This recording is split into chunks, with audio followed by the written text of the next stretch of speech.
Hello my all dear friends, मैं हूं आशीष। मेरे प्रिय साथियों, हम लोग अपने वीडियोस में बात कर रहे थे कॉस्ट अकाउंटिंग की। और कॉस्ट अकाउंटिंग में जितने भी उसके बेसिक कॉन्सेप्ट थे, उन सारे के सारे बेसिक कॉन्सेप्ट को हम लोगों ने कवर कर लिया था। आज से हम लोग समझने का प्रयास करेंगे कि मटेरियल मैनेजमेंट क्या होता है। मटेरियल मैनेजमेंट में छोटे छोटे बहुत सारे कॉन्सेप्ट आते हैं, तो उन सारे के सारे कॉन्सेप्ट को और उससे रिलेटेड जो भी हमारे पास न्यूमेरिकल्स होंगे उनको भी सॉल्व करेंगे और सारे के सारे फॉर्मूले को भी हम लोग याद करेंगे। यदि आपके पास कोई प्रश्न होता है तो आप लोग बेझिझक अपने सारे के सारे प्रश्नों को बताएं, आपको सही प्रश्नों का आंसर हम लोग जरूर करेंगे। जो भी हम लोग बात करेंगे वे सारे के सारे कॉन्सेप्ट आप सभी को यहाँ पर पढ़ाने के साथ साथ आप सभी को उसके रेस्पेक्टिव नोट्स हमारी वेबसाइट्स www.ashishcommerceclasses.com पे मिल जाएगा। आप लोग वहाँ जा करके अपने नोट्स भी प्राप्त कर सकते हैं बिल्कुल फ्री में। हम लोग बात करते हैं आज के वीडियो में कि मटेरियल कॉस्ट क्या होता है और मटेरियल कॉस्ट कंट्रोल क्या होता है। यहाँ पर मैंने आपको बताया था कि हम लोग मटेरियल मैनेजमेंट को पढ़ेंगे, तो आपकी बुक में हो सकता है जो चैप्टर हो उसमें हो मटेरियल मैनेजमेंट। मटेरियल मैनेजमेंट में जो भी मटेरियल से रिलेटेड चीज़ें आती हैं वे सारी चीज़ें आती हैं, तो उसमें हम लोग मटेरियल कॉस्ट को पढ़ेंगे और मटेरियल कॉस्ट कंट्रोल को पढ़ेंगे। इसके पहले आप सभी को जानना ये बहुत ज़रूरी है कि मटेरियल का मतलब क्या होता है। तो यहाँ पर आप लोग समझेंगे कि मटेरियल कोई भी ऐसा ऑब्जेक्ट है, कोई भी ऐसी कमोडिटी है जिसको हम लोग रॉ मटेरियल भी कह सकते हैं, ठीक है ना, या फिर रॉ प्रोडक्ट है जो किसी भी गुड्स के प्रोडक्शन में लगाया जाता है। ये बात आप लोग समझेंगे कॉस्ट अकाउंटिंग के पर्पज से। आगे हम लोग बात करेंगे तो कहा गया है मटेरियल कॉस्ट की। Material cost refers to the expenses incurred in the obtaining or purchasing the necessary raw materials or components required for production of goods। कोई भी फैक्ट्री है, कोई भी कंपनी है, मान लीजिए XYZ, ठीक है, इसकी फैक्ट्री में क्या होता है, प्रोडक्शन होता है। और प्रोडक्शन के टाइम यह क्या करती है, गुड्स बनाती है। मान लीजिए यह बना रही है ब्रेड, ठीक है, क्या बना रही है, ब्रेड बना रही है। तो उस कंपनी के द्वारा यानी XYZ के द्वारा ब्रेड को बनाने में, ब्रेड क्या है, इसका फाइनल गुड्स है या फिर फिनिश्ड गुड्स है, ठीक है। तो XYZ को ब्रेड बनाने में जो भी कंपोनेंट्स रिक्वायर्ड हैं या फिर जो भी रॉ मटेरियल रिक्वायर्ड है, यहाँ पे कहा गया रॉ मटेरियल रिक्वायर्ड है, ठीक है, उस रॉ मटेरियल को लाने में यानी ऑब्टेन करने में जो भी एक्सपेंसेस इनकर्ड होते हैं, जो भी पैसे खर्च होते हैं, उस पैसे को कहा गया है, उस पैसे को यहाँ पे कहेंगे मटेरियल कॉस्ट। क्लियर है। एग्जाम्पल में हम लोगों ने इस चीज़ों को समझ लिया। तो यहाँ पर मैं एक बार फिर से रिकैप करता हूँ कि material cost refers to the expenses. Material cost क्या है, एक्सपेंस है इनकर्ड इन द ऑब्टेनिंग और purchasing the necessary raw materials. जो क्या होता है, खर्च होता है क्या करने में, ऑब्टेन करने में, लाने में या फिर परचेज करने में, क्या परचेज करने में, जो भी नेसेसरी यानी जो भी रिक्वायर्ड है, जो ज़रूरी है रॉ मटेरियल, उस रॉ मटेरियल को लाने में या फिर उस कंपोनेंट्स को लाने में, और जो कंपोनेंट्स किस कार्य के लिए रिक्वायर्ड है, वह कंपोनेंट्स किसी भी फाइनल गुड्स के प्रोडक्शन के लिए रिक्वायर्ड है। आप लोग नॉर्मल भाषा में समझेंगे कि हमने यहाँ समझा हुआ है कि कोई भी कंपनी है XYZ, वह क्या करती है, बनाती है ब्रेड, और ब्रेड को बनाने में जो भी रॉ मटेरियल रिक्वायर्ड है, ठीक है, उस रॉ मटेरियल को खरीदने में जो भी खर्चे होते हैं, उन खर्चों को, उन एक्सपेंस को हम लोग कहते हैं कि वह क्या है, मटेरियल कॉस्ट है, ठीक है। आगे बात करते हैं तो हमारा मटेरियल कॉस्ट कंट्रोल आता है। अब हमारे पास हमको मालूम चल गया कि पहले हमने देखा कि मटेरियल क्या होता है, जो भी फिजिकल ऑब्जेक्ट्स होता है, जो कमोडिटी होती है, जो हम लोग लाते हैं प्रोडक्शन करने के लिए, उसको हम लोग मटेरियल कहते हैं कॉस्ट अकाउंटिंग की भाषा में। और हम लोग बात किया हमने कि मटेरियल कॉस्ट क्या होता है। तो जो मटेरियल पे कॉस्ट लगता है मटेरियल को लाने में, मटेरियल को परचेज करने में, उसको हम लोग कहते हैं मटेरियल कॉस्ट कहते हैं। अब यहाँ पर मटेरियल के कॉस्ट को कंट्रोल करने की बात की जा रही है। मटेरियल के कॉस्ट को कंट्रोल करना क्या होता है इसको समझेंगे। कहा गया है कि मटेरियल कॉस्ट कंट्रोल इन्वॉल्व्स, हम लोग जब बात करेंगे मटेरियल कॉस्ट को कंट्रोल करने की तो कहा गया है इसमें कुछ बातें इन्वॉल्व हैं, कुछ बातें इसमें जुड़ी हुई हैं, शामिल हैं। Involves in managing and regulating expenses associated with acquiring raw materials or components used in production or projects। कोई भी कंपनी का प्रोडक्शन है, एग्जाम्पल में हमने लिया हुआ XYZ, तो जो भी XYZ कंपनी है उस XYZ कंपनी के द्वारा जो भी फिनिश गुड्स बनाया जा रहा है, कोई भी उसके पास प्रोजेक्ट है, उस प्रोजेक्ट में काम किया जा रहा है, तो कोई भी प्रोडक्ट, मैंने एग्जांपल लिया था ब्रेड बनाने का, तो ब्रेड को बनाने में जो भी रॉ मटेरियल खर्चा हो रहा है उस रॉ मटेरियल को लाने में कुछ ना कुछ कंपनी का कॉस्ट लगता है। उस कॉस्ट को हमने पहले पढ़ा हुआ है कि वह कॉस्ट क्या है, मटेरियल कॉस्ट है।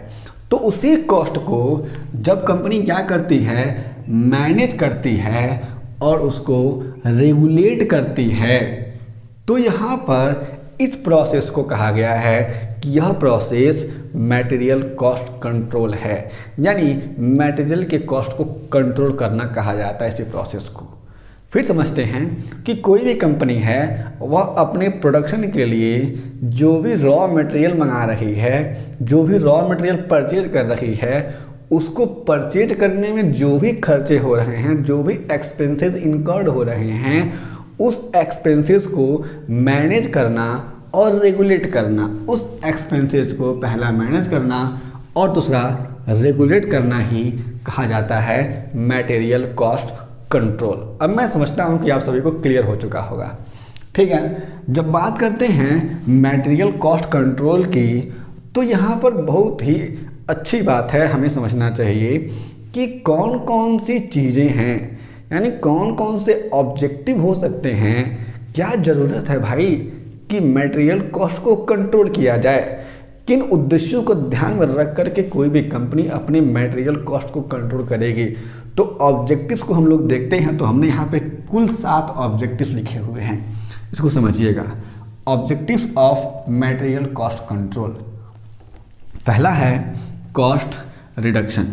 कंपनी को अपने प्रोडक्शन में अपने लिए कॉस्ट अकाउंटिंग के दौरान क्या करना होता है, उसके नेसेसरी ऑब्जेक्टिव्स में आता है कि कॉस्ट को रिड्यूस करना, कॉस्ट को कम करना।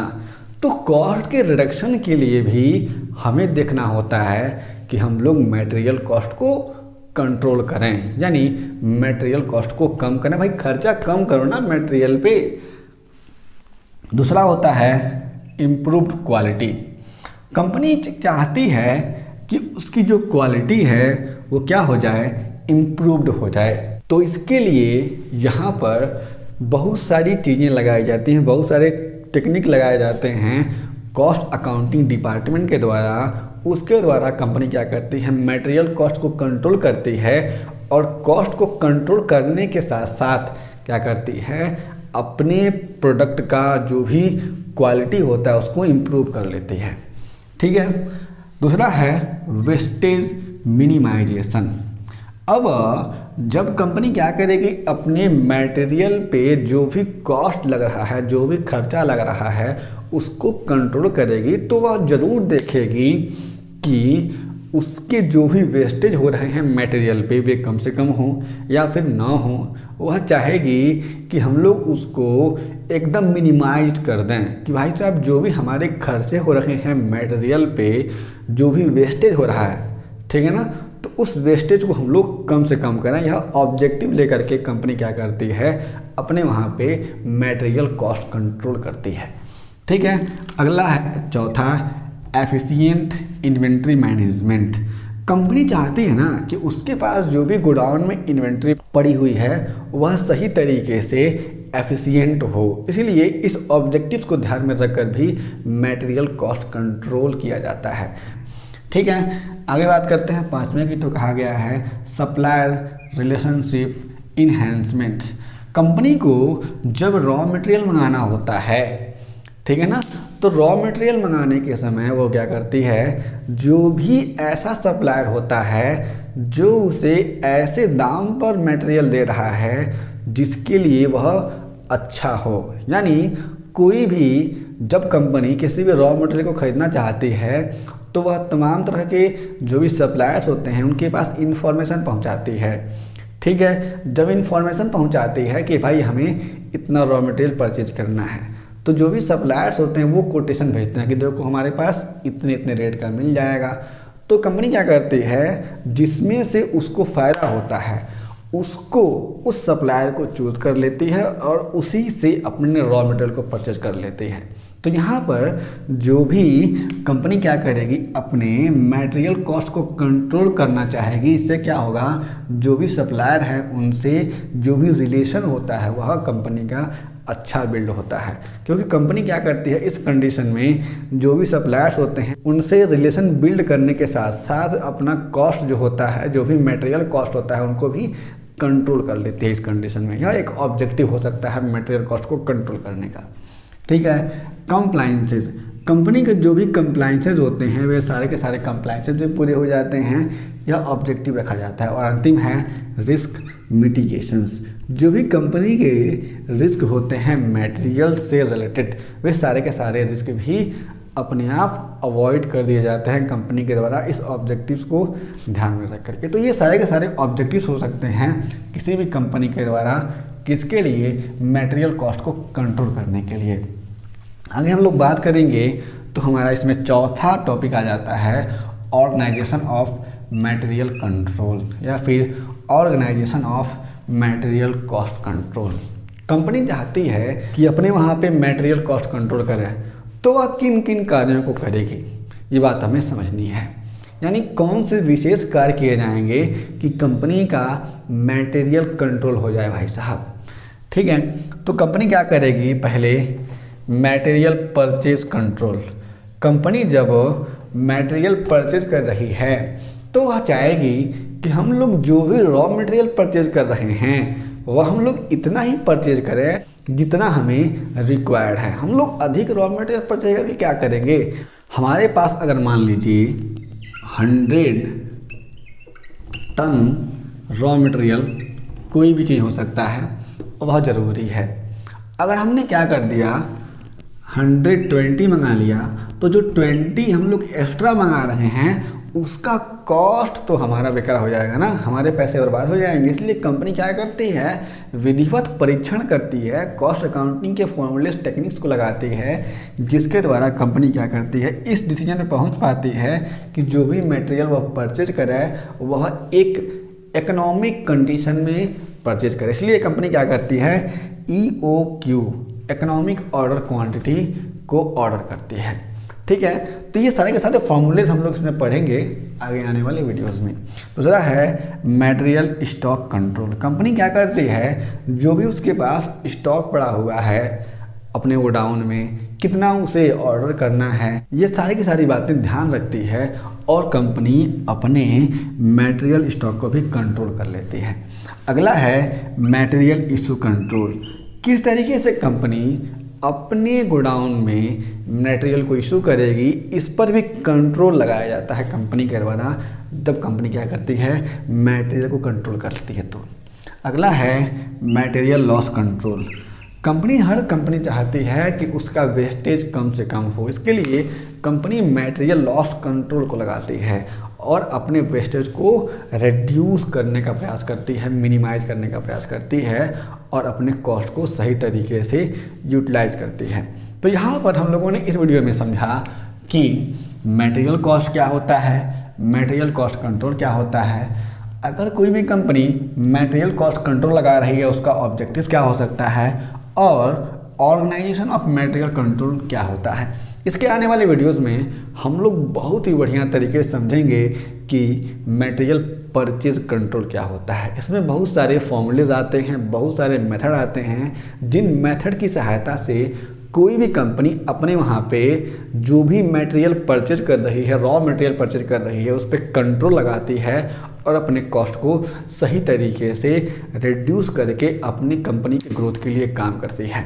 तो यदि आपके पास कोई प्रश्न है तो निश्चय ही आप लोग अपने सारे प्रश्नों को बता सकते हैं। यदि आप चैनल पर नए हैं, चैनल को सब्सक्राइब कर लीजिए, वीडियो को शेयर कर दीजिए। हम लोग फिर से मिलेंगे एक नए वीडियो के साथ, तब तक के लिए जय हिंद।